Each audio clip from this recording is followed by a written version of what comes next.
싫다면요? Halo Sobat MSC, balik lagi dengan narator magang. Nah, kali ini narator magang akan membawakan sebuah film dari Korea yang tentu saja masih ada aroma bercocok tanamnya. Banyak banget malahan.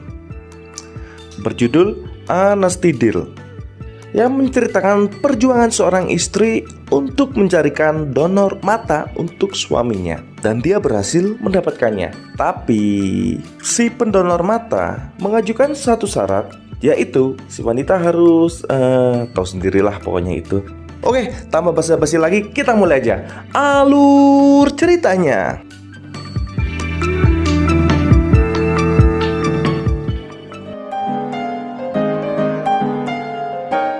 Oke, film ini akan dibuka dengan seorang pria yang sedang asik melukis bernama Hairim, di mana Hairim ini sedang melukis seorang wanita cantik bernama Seong dalam keadaan telanjang bulat. Dan kebetulan Seong ini merupakan istrinya. Kemudian tak selang lama lampu di ruangan mereka pun sedikit berkedip. Mungkin kabelnya konslet atau dimakan tikus. Ya, bisa jadi. Kemudian mereka berdua pun pergi mengendarai mobilnya untuk mengantar Seong menuju tempat kerjanya, yang mana Seong ini bekerja di sebuah toko kosmetik di pusat kota. Saat Seong sedang bekerja, datang seorang wanita cantik dan seksi bernama Kim. Di sini Kim terlihat sangat membenci Seong. Begitu juga dengan Seong, yang terlihat tidak terlalu memperdulikan Kim. Padahal di masa lalu mereka berdua merupakan seorang teman dekat. 진짜 죽였었는데 그만하지. Kenapa Kim di sini bisa sangat membenci Seong? Ternyata di masa lalu Seong pernah merebut kekasihnya Kim yang merupakan suaminya sekarang. Dan di mana Kim memergoki mereka berselingkuh saat sedang asik bercocok tanam. Bayangkan, ketahuan pas lagi enak-enak. Gak kebayang. Jangan dibayangin. Di sini Kim terlihat terus mengejek dan memprovokasi Seong, yang membuat Seong langsung menampar Kim. Yang sontak saja, manajer dari toko itu pun datang menemui mereka berdua dan menegur Seong karena menampar pelanggan. Di sini manajer ini tidak memperdulikan semua alasan Seong, dan Kim seakan-akan berpura-pura tidak bersalah. Setelah kejadian itu, Seong pun diminta menuju kantor si manajer.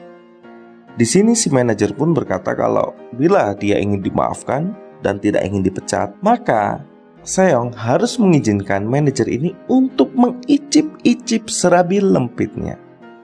Ya, karena si Seong ini adalah wanita baik-baik katanya, dia pun menolak ajakan dari manajer itu. 이 여자는 저런 생각하다 보면 네 수준에 맞는 여자나 찾아. Karena Seong menolak ajakan dari manajer itu pun memecatnya. Tapi sebelum dia memecat Seong pun mengatakan untuk mengundurkan diri dari toko itu. Kemudian dia pun pergi. Di lain cerita kita akan kembali ke suaminya, yaitu Harim, yang mana suaminya ini sedang bekerja di studio miliknya. Tapi karena lampu di studio itu mati nyala seperti yang tadi, dia pun berusaha untuk membetulkannya dengan cara naik ke atas meja untuk mengganti lampu itu. Sayang seribu sayang, karena menggenggamnya terlalu keras, akhirnya lampu itu pun pecah dan dia pun terjatuh. Dan salah satu serpian dari lampu itu mengenai bola matanya. Setelah suaminya terjatuh, Sun Yang pun mendapatkan kabar dari rumah sakit bahwa suaminya mengalami kecelakaan. Kemudian dia pun bergegas ke rumah sakit untuk menemui suaminya. Saat menunggu di koridor rumah sakit, Sun Yang diamati oleh seorang pria paruh baya yang berada di kursi roda bernama Dae-gun. Setelah itu, Sun Yang pun masuk ke dalam ruang perawatan suaminya. Lalu dokter pun memanggil dirinya, yang mana dokter menjelaskan keadaan suaminya, yang mana suaminya ini mengalami kerusakan pada kelopak matanya, yang mengharuskan bila suaminya ingin sembuh seperti sedia kala, maka suaminya harus melakukan transplantasi mata. Yang jelas saja biayanya juga nggak murah Di samping itu, sekalipun punya uang, mata bukanlah sesuatu yang bisa dibeli di toko. Ya pokoknya gitulah. Di sini Sun Yang pun terlihat sangat terpukul atas kejadian ini, di mana ini adalah benar-benar hari yang buruk. Dia kehilangan pekerjaan di saat yang bersamaan, ditambah lagi kondisi suaminya yang mengalami kecelakaan dan kebutaan.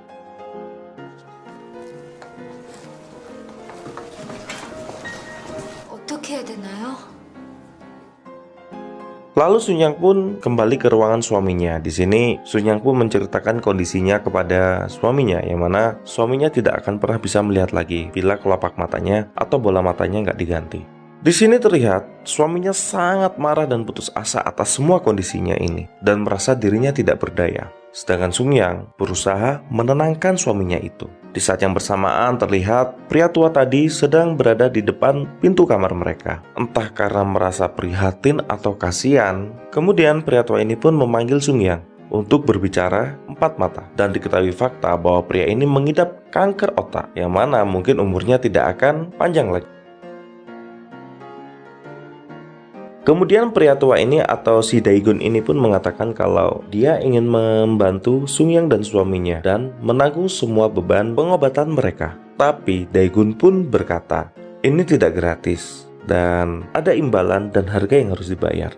Maka Dae-gun pun mengajukan satu syarat. Tapi syarat ini tidak dikatakan oleh Dae-gun, akan dikatakan besok bila Sun Yang setuju dengan permintaan Dae-gun ini. Di sini terlihat Sun Yang sangat senang dengan keberuntungan ini karena dia akan mendapatkan biaya plus bola mata yang bisa didonorkan kepada suaminya. 있어요? 내가 주겠다고, 강마. 정말 감사합니다.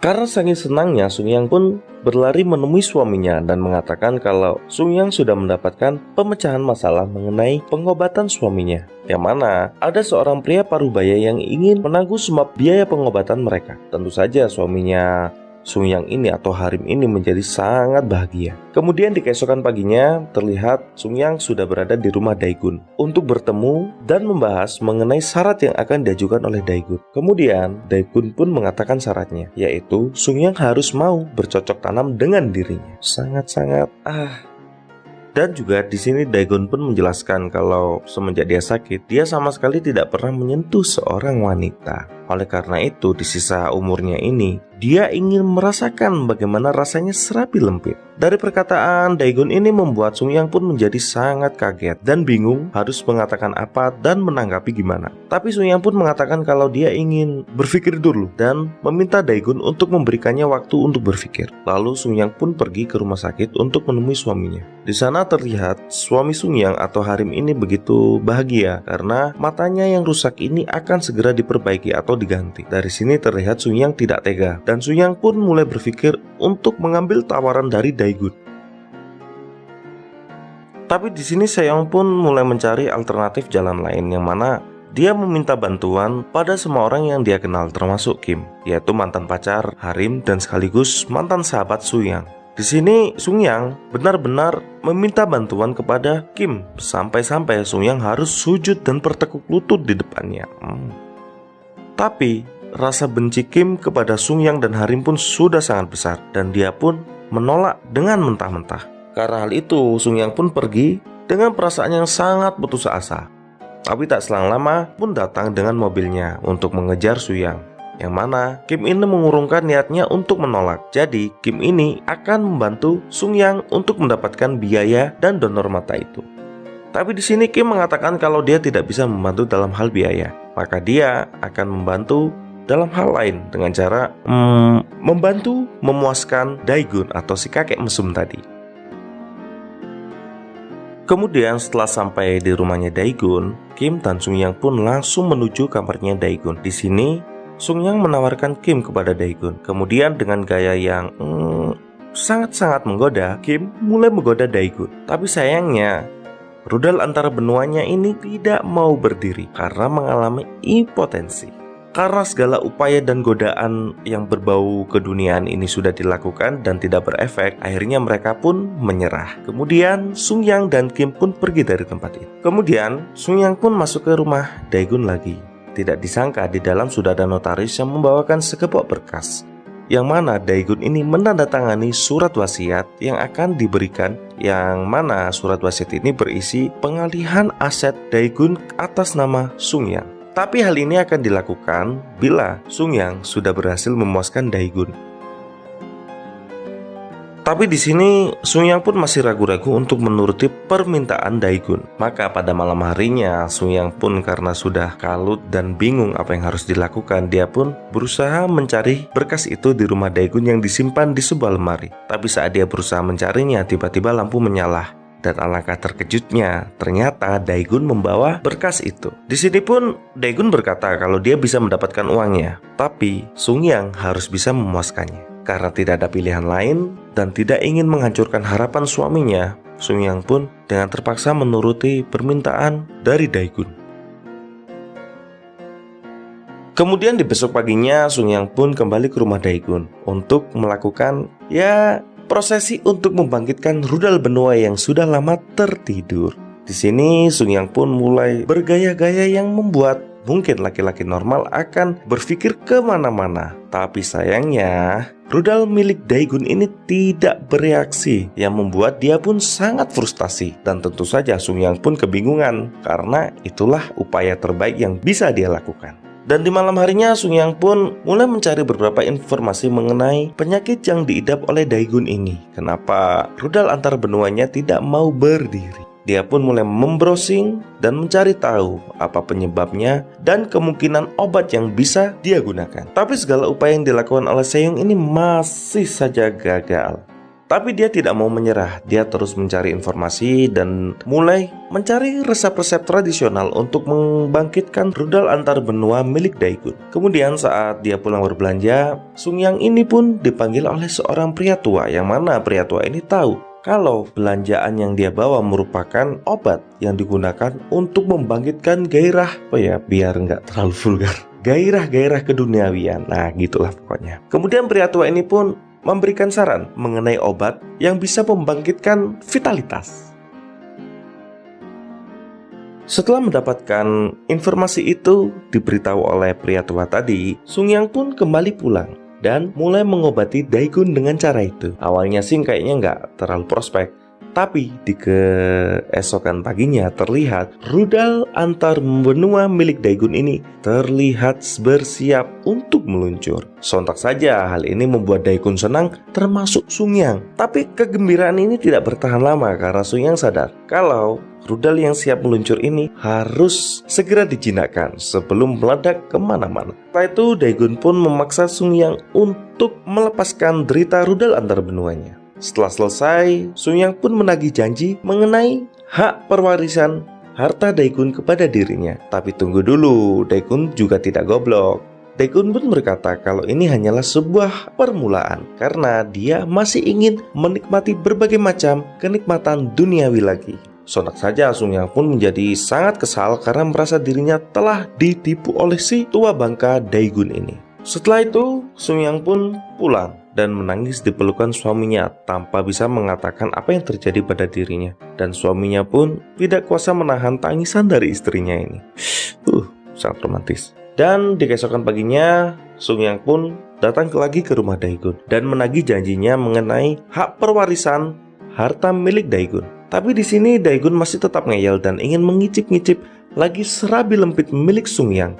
Pada awalnya Sungyang ini kayaknya nggak terlalu minat untuk menuruti permintaan si Daegun, karena dia membutuhkan uang itu, maka tidak ada pilihan lain. Akhirnya Sungyang pun menuruti permintaan Daegun. Ironis sekali. Dari sini Sungyang pun berpikir kalau dia tidak akan bisa lolos dari Daegun. Sampai-sampai di saat Sungyang marah pun, Daegun masih bisa memperdayanya untuk bercocok tanam dengan si tua bangkai. Kemudian suatu saat, tiba-tiba Daegun datang ke apartemen Sungyang untuk menemuinya. Yang kebetulan, nggak kebetulan juga sih, yang memang suaminya si Sungyang memang ada di sana. Tentu saja si Harim ini menerima Daegun dengan baik, karena bagi Harim, Daegun merupakan seorang malaikat yang akan menyelamatkan hidupnya. Tapi bagi Sungyang, Daegun merupakan seorang iblis. Di apartemen ini, Daegun berusaha untuk sedikit melecehkan Sungyang di depan suaminya yang tentu saja buta.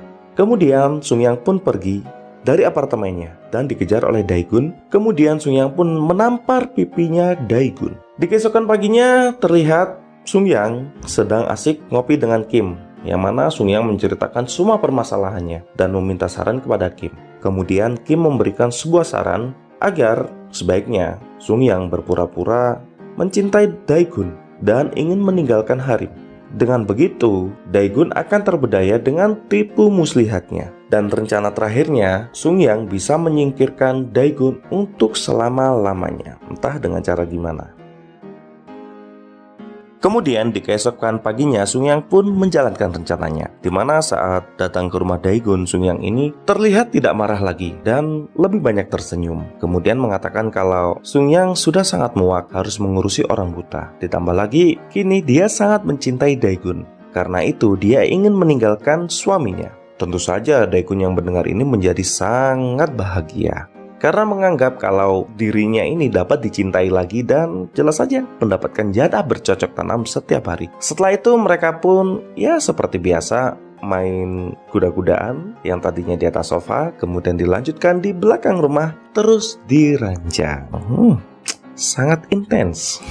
Kemudian saat pulang ke rumah, Sahyong pun baru bisa melihatkan sisi emosinya yang asli, yang mana di sini dia menangis terisak-isak tentang apa yang dia lakukan tadi. Dia tampaknya sangat menyesalinya. Di sini Sungyang melakukan ini semua agar bisa melihat suaminya seperti dulu lagi. Maka dia bertekad untuk melakukan apapun dan bagaimanapun caranya. Kemudian di esokan paginya saat Sungyang dan Daegun berada di taman, di sini tampaknya Daegun berusaha untuk meraih Sungyang agar bisa tinggal bersamanya dan meninggalkan suami butanya. Di sini Sungyang berusaha menyetujui permintaan dari Daegun, tapi dengan satu syarat, dia harus tetap menyembuhkan suaminya itu. Tapi Sungyang pun berkata kalau dia akan baru tinggal dengan Daegun bila suaminya ini selesai dioperasi. Karena sudah terlanjur jatuh cinta dengan Sahyong, Daegun pun menuruti permintaannya dengan memberikan surat pernyataan itu dan ATM miliknya. Setelah itu Sungyang pun bergegas pulang dan mengabari suaminya untuk segera berangkat ke luar negeri untuk melakukan operasi mata. Setelah suaminya ini pergi, Sahyong langsung menuju rumah Daegun sambil membawa barang-barangnya. Kemudian Daegun pun merasa sangat senang karena wanita yang dia impikan dan yang dia cintai akan tinggal bersamanya. Setelah itu mereka pun bergegas untuk bercocok tanam. Tapi saat sedang bercocok tanam, Sungyang ini menutup mata si Daegun ini menggunakan penutup serabi lempitnya. Yang tentu saja Daegun pun menurutinya karena sudah kepalang sange. Setelah itu Sungyang pun mengambil sebuah pulpen yang berada di sebelahnya, yang isinya merupakan jarum yang sangat panjang. Kemudian Sungyang langsung menusuk jantungnya si Daegun. Dan yang kedua, Sungyang menancapkan jarum itu ke kepala Daegun yang membuat Daegun pun tewas seketika. Sungyang melakukan ini agar Sungyang punya alibi kalau Daegun mati karena serangan jantung. Cukup psikopat. Setelah kakek Daegun ini mati, Sungyang pun terbebas dari belenggu si kakek. Tapi di sini dia pun menangis karena dia baru bisa terbebas setelah membunuh si kakek. Lalu Sungyang pun menelpon rumah sakit dan mengatakan kalau si kakek mesum ini mengalami serangan jantung. Kemudian terlihat beberapa hari pun berlalu. Terlihat Sungyang sedang menunggu seseorang di bandara, yang mana Sungyang sedang menunggu suaminya yang baru pulang dari luar negeri setelah melakukan operasi mata. Setelah suaminya turun dan bertemu dengan Sungyang, di sini terlihat suaminya sudah bisa melihat seperti dahulu. Hal ini membuat Sungyang sangat bahagia karena semua pengorbanannya tidak sia-sia. Di sini mereka pun saling berpelukan untuk melepaskan rindu dan film pun berakhir ya. Tamat.